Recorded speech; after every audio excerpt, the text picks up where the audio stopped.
for moral sanity and spiritual clarity. Call 866-34-TRUTH to get on the line of fire. And now, here's your host, Dr. Michael Brown. Welcome to the broadcast. Michael Brown, delighted to be with you today. Here's the number to call with any question of any kind that relates to anything we ever cover on the line of fire, anything I've ever written about, talked about, anything my guests have talked about on the air with me. 866-348-7884. 866-34-TRUTH. We do have phone lines open right now. Sometimes on Fridays we're jammed the entire broadcast, but we do have phone lines open, so now is a great time to call.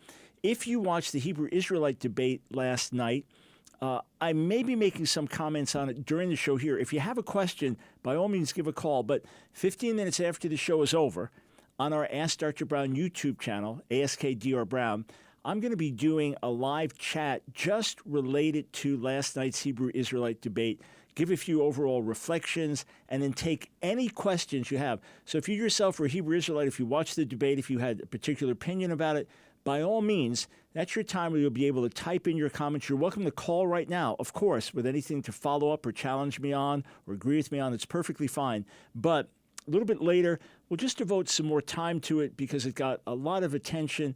And even though I knew going in and assumed even on the platform where it was that there would be a majority of folks watching that would be of the One West Hebrew Israelite camp and therefore in agreement with Al-Hazar, whom after the debate exchanged some friendly emails and reached out to him as a friend. I'd love to win him over to the truth, of course, and let his zeal and boldness be used to advance the kingdom of God, absolutely.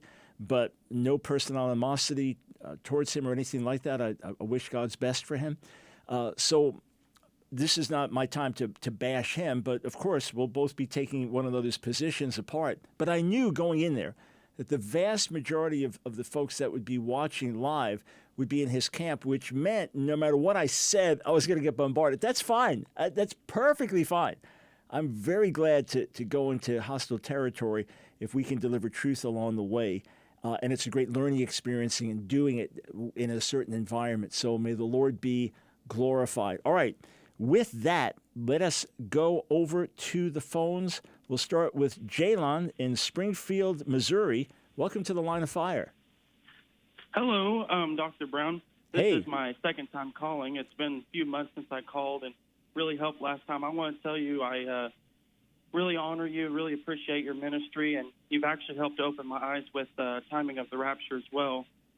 Well, great. Thank you. I you. have a question about 1 Samuel chapter 9, verse 25. Okay. And then after that, if you have time, I have a second question that would be a simple one. But this one is, it says, when they had come down from the high place into the city that Samuel spoke, and from my understanding, the high places usually talks about idolatry, and I know Samuel is one of the most honored prophets in the Bible. Right. So what you have here is before the temple was built, yes, you did have the centralized tabernacle, but it was very widespread for the people to offer sacrifices to the Lord himself on these high places. So high places were used, a higher place up closer to the heavens and all of that.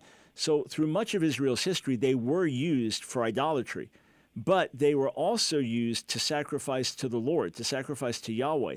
And you'll see about a certain king, he did this and this and this, but he didn't move the high places, meaning the people were still worshiping Yahweh, but not according to the ordinance that it only should have been in one place. So especially before the temple was built and things were really centralized with a king, there was a lot more worship in a lot different places. And Samuel just worked with what was. But it wasn't idolatrous. It was to the Lord. And that's why it was not ideal, but it was acceptable. That helps me, because that really confused me, because Samuel is one of the few prophets that, from my understanding, has nothing bad is spoken about him in the Bible. Right. And yeah, so again, it was